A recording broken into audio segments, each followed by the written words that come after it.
All right, good afternoon, you guys. Happy Friday. Yay!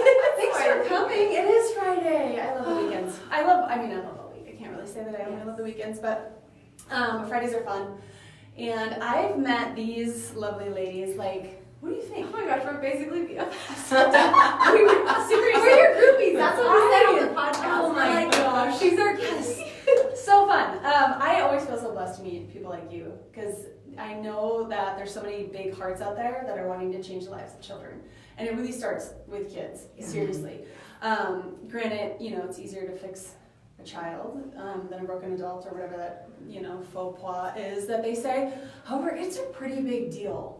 And to get them to pass on a legacy of being able to give some really solid foundation of this is how life should be. And I think there's too many kids experiencing a lower quality of life than they deserve, than every family deserves. So I am just bound and determined to meet people who have hearts for kids. And I've met these guys and I was living under a rock because I didn't know they existed. They've got the Sensory Project. They've got websites, they've got tips, tools, you live on Etsy, right? You've got so many things. So I'm going to ask, and by the way, this is Rachel and Jessica, and I'm Dr. And this is Chrissy. Thank you. We've done a podcast, so we weren't on video, and you didn't need to see our faces or the line of my, do you see? Yeah. There you go. go. Sorry. It's only on Instagram. Sorry, Instagram. Okay, so I want to start by just asking you guys how you got into sensory in general, because they're both CODAs, which are certified occupational therapy assistants. That means they're the ones hands-on with our kids and helping them in using, you tell them what you guys do. So Okay. first of all, start off, how did you get into sensory? You want to go first? No. Oh gosh. Okay. I never go first. So, taking it way back, I didn't even want to work with kids to begin with. I went through school, I was like, I'm going to work with geriatrics. I love my seniors. Wow. And That's I know, and here I am. Mm-hmm. And so now, I got a job at a pediatric clinic, and I literally knew nothing. I didn't even know the song to, how to sing the Wheels on the Bus. I had no idea. I didn't Did even you know how know to the cleanup song. song? Did you know the cleanup song? Yes, I knew that Okay. one, at least. Key. So I had to learn everything from the start, and then, I had a great mentor, and I just learned so much about sensory, because it was a sensory-based clinic, Yeah. and I was like, this is unbelievable. And I don't know what happened. I don't know when it clicked or what happened. It was just nobody knows enough about this. I feel like I can educate people, and I noticed so much of the sensory processing challenges in myself, and that has made a big And your difference. husband. And my husband, and my dog, and my parents, and everyone. Yeah. But everyone has a sensory quirk Totally. of some sort, and I think that's important to explore that and understand that sensory is everywhere. It gets the world. I mean, that's how we explore the world, is through our 7 senses, which... Eight. Eight. Tell me about the 8th. Interoception. Okay. It's what's happening on the inside. Got it. Your internal environment. So if you're hungry, you're Yes. going to Internal, bathroom. external, and... I know. The 8th. There's probably going to be Secrets. 9 or 10, at some point. But Eventually. Well, and I've Sure. seen websites where they say there's 20 yeah. or something, but So we're far past the 6. Yes. Got it. All right. Okay, tell us, Jessica. I always wanted to work with kids. So I knew immediately when I was in school that I was going to work with kids. I don't like adults. She's really friendly. I'm not an adult people person. I totally like the kids better. So I got out of school and I got a job, and Rachel and I worked in the same clinic. We had the same mentor. So you knew you wanted to help kids through occupational therapy, or did you not even know that piece of it? Not until I went to school. Yeah. And I looked at going through PT or OT, and OT sounded more interesting than PT. So I was like, I don't want to help people walk.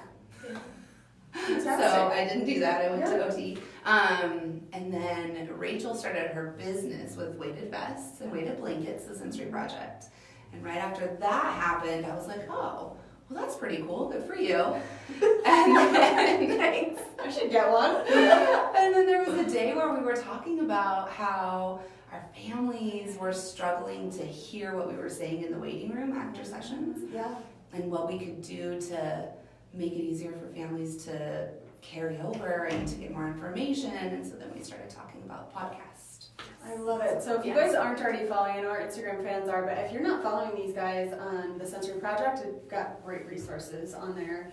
and some pretty cool interviews. I mean, Yeah. So tell them what an OT is. Because people don't even know. I didn't even know when I started out chiropractic with the kids. Like I said to you guys, I didn't even know that was a resource. And we're all about, letting the brain get calm through movement. And then all of a sudden I heard about OT. So tell us what it is. Because occupational therapy is literally life. It is finding the occupations of life that you can complete every day. And what's meaningful. And for kids, it's mostly play. It's play, it's ADLs, it's going to the bathroom, it's eating, it's drinking, it's sleep, playing with friends. And when these kids, specifically in the pediatric population, when they struggle with these things, most people don't know where to send their kid. My kid can't hold their pencil the right way, they can't wipe after going to the bathroom, they are crazy out of control, we don't know what to do. Yeah. That's where occupational therapy comes into play. I love this. And helps them develop the skills that they should have already. Like life skills, truly life skills. Yes, that their brain should have already been making the connection. So whether they were missed out neurologically, like we talk about, being just shut off at the brainstem, physically through the perfect storm, or like they somehow missed out on these motor milestones somewhere. Let's rewind, integrate, and then what do you see? Like, what are some of the outcomes? Some of the outcomes. Yeah. Just improved independence, I'd say is the biggest one, and just like emotional regulation. Yes, their ability to just go throughout their day without melting down, or if they do melt down, their ability to melt down but come out of it and go back to what they were doing without ruining the rest of their day. Yeah, I love that. I don't know how many kids or people around here. I just did a live yesterday about that, where like we try to build independence through confidence instead of letting them, or we're thinking like once they're confident they'll do it. No, they've got to be able to build the confidence by doing it. They have to learn the tools that you're giving them. Like they're not magically going to get confidence if they aren't able to do it on their own. So and teaching the families too, because the families have to be able to help their children and teach their kids all these skills. So we also have to work with the families. Because we only see the kids once or twice a week, typically, and a lot of great things can happen in those couple hours a week, but it's teaching the parents what to do at home when we're not able to be hands-on. Where they are more. Yes. I love that. Yeah, because you can't live with them, typically. I mean, it might be awkward. Yeah. I would like that. I say that sometimes when it's a call like you, maybe I'm like, can I just move in with you for a little bit to help relieve this? It's just wild. Well, sometimes it's easier to just be a fly on the wall. To be like, this is what's happening at home. Okay, now we can continue and we can help you because we understand what is truly happening. What is causing this meltdown? Oh, it's the sound of the refrigerator constantly buzzing in the background. They can't tune it out. So they're up too high. That's you just really don't know some of the triggers that are there, and so and especially if they can't communicate it. Exactly. And the parents don't know a lot of the time either. Or until they realize that this is a really big deal, and then you're able to say, and this is playing into it, and this is playing into it, You're like, I just thought my kid was a brat, Sometimes where parents are like, I just need more discipline, and you're like, really, they just can't self-regulate, and that's a number one key that our body should be able to do, so I'm loving this. Okay, so part of, like Jessica was saying, some of their problem solving was, how are we going to communicate this with parents? How are we going to, tell them this is what's going on? So you made the sensory project show, podcast. Yes. Yeah. Where do they find this? Tell them about it. It's on all of the podcast platforms. Yeah. iTunes, Spotify, Stitcher. Yeah. Those are the 3 main ones. And the website. Yeah, so we actually started something a little bit crazy last year. For lack of a better term, it's a membership site. And so we call it the podcast on steroids. We do, because the podcast is great. We love the podcast. It's strictly auditory, so we can't demonstrate. I mean, you guys are lucky to see our faces today, but typically it's just our goofy voices, and we're explaining these different things to do. So we thought, how can we serve our audience even more and reach people more intensely, I would say. Give them the visual? Yes, and just like everything that we're doing in our sessions, we make activities for our sessions every week, new activities, new games. We love that creative aspect. We make handouts for our families. I love this. So like, why don't we create a safe place for parents, therapists, and educators? I feel like it's the first place where people are like all together.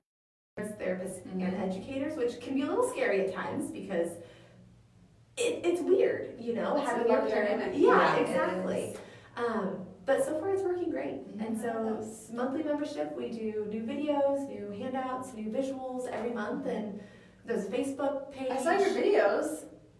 You're doing your little projects, like the little swing. Oh yes, we swing can. kit, and Oh, the- on our Instagram. Yeah, those are great. Well, it was on Facebook too, so it was like, Oh, it's yeah. right there. So they forgot that I'm old and I use Facebook and I use Instagram. But I watched some of their videos. So there's tools, like practical tools and Yes. creative activities to do at home.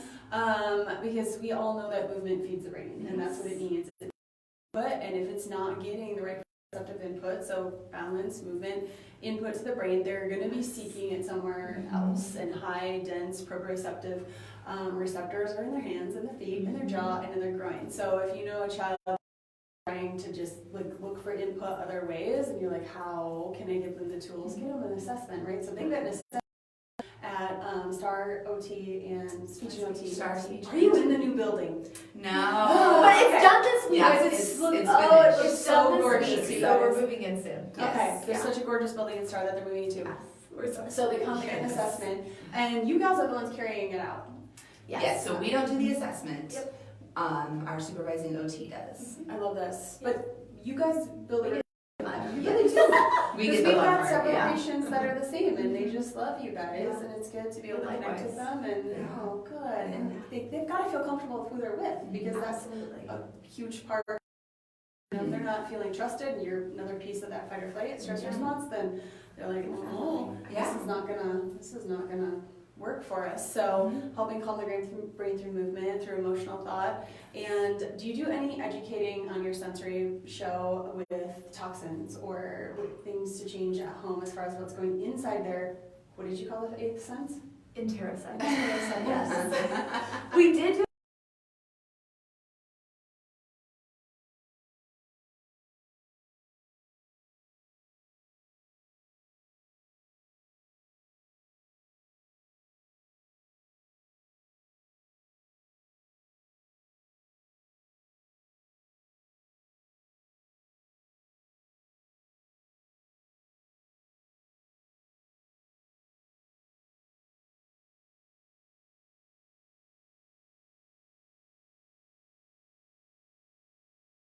interviewed her and talked with her. We both like Cleaned bought up all the this pantry. new stuff. We did, Like, yeah. let's buy glass and threw away all this stuff. All the And- plastic. That's Because it makes a awesome. big Yeah. difference. Mhm. It really does. It's wild. It really does. And I'll tell patients, you know, there's stressors. Obviously, we call them the 3 T's, so thoughts, traumas, toxins, but physical, chemical, and emotional stress that's in our lives. And finding other people that are experts at Yeah. toxins and things like that. Yes. And of course, you can ask Dr. Google all the time. You know, there's toxic. Ah. You know, there's answers everywhere, Yes. but if you find someone that you can connect with, and I always say to not be afraid to ask for help. Yeah. Because that's the biggest thing I can see with families, that they wait too long, right? They've waited until it's explosion time of now they really don't know what to do. They're in this tangled mess. They are afraid of judgment. They'll just kind of like get to the point, I'm sure you guys see this all the time, where just, we don't leave our home. You know, they're like, we don't even go out in public anymore because I can't handle the meltdowns. Because, you know, they're gonna maybe explode on a stranger. They have no idea what to expect, and they've gotten in this like dark hole that they haven't asked for help. But even the families that are like, I'm noticing I could really use help with this aspect of it, going and seeking that help or the just whatever connection that they're going to need. So reaching out to people like you on this podcast, people that do toxic reduction, people that deal solely with emotional stress, especially that are specialized in it. I've got a podcast or a webinar I'm doing on Tuesday that's all about emotional support for parents. Yeah, Oh, people that's use so some good. tools. Really, you know, it's sometimes you just gotta go back a little bit before you can go forward. It's the hard, easy approach instead of taking that easy, hard and realizing there's a big mess here. And then we've got tools at the Perfect Storm. And my next one is on Thursday, February 6th. Okay. It's going to be at the Two Rivers Clubhouse again. Last time we had 60 parents there, which That we've is met awesome. so many people that need help with sensory focus and just regulation. So I'm loving it. I love that I get to make these kind of connections in the community. I think we have to Yes. laugh for just a second. Oh, yes. So you will just kind of share a little story real quick of how we actually met, because you come to our clinic that we work at and you introduced yourself. Yes. And you told us about your Called perfect her up. storm. Yeah. Yeah, oh, that's awkward. Oh no, go hang up. Chris, you're just gonna have to wait. Oh, 'Cause pause you- it. Okay, Oh, there we we're go. back. We're back. So yeah, you'd come to our clinic and you'd introduce yourself and you said, hey, I'm doing this workshop. Jessica and I were like, oh, it's a Wednesday night. Let's go. Why not? So we go and we're like, oh my gosh. She Well, and you gave agrees us with- free wine. That's so true. that was helpful. That's a good, that's a good It's hint. enticing. Yes. For me. But you had just, we had connected. I remember we had spent time afterwards talking about containers for babies Oh, yes. and how detrimental they are. And I'm like, no one understands. I feel like we could just talk to her and she got it. It was so great. So then you came to our clinic again and did another perfect storm workshop, and we're like, it was just as good as the first one. And then we interviewed you. Yeah, so it's awesome. Snowball. Yeah. It's been great. And now we've been here like what, 3 or 4 times? Definitely. I mean, you might as well just move your stuff into the next I so, kidding, not kidding. So, Yeah. so it's awesome. Once you can make connections like that, you've got resources for families, and then you can co-care and communicate, and everybody's got the same end result in mind, which is an elevated life. Really, expressing life and experiencing life to the next level instead of kind of staying hidden or in a hole. Stuck. Or just, so stuck, not asking for help, not looking for resources, or having doctors and practitioners all over the place. So like different opinions and, different ideas behind why it might be causing it and what's going on. And then you're like, who do I listen to? There's so much happening. So being able to integrate that is beautiful. I really love it. Thank you guys for coming. Yeah. Is there any parting words, something you want to tell parents that they need to know that they might? So many things. What do you think? I'm not good on the spot. I don't know. Like a quote you want to end with, or We don't really do quotes, do we? Okay. No, I think Probe it out. when in doubt, Probe probe it it out. So Yeah. proprioceptive Oh my input God, is I love it. calming, right? Yes. Right? So Yes. if your kid's having a hard time, do some proprioception. Oh my gosh, that's perfect. Yeah. Get up and go for a jog, friends. There you go. Bye, friend.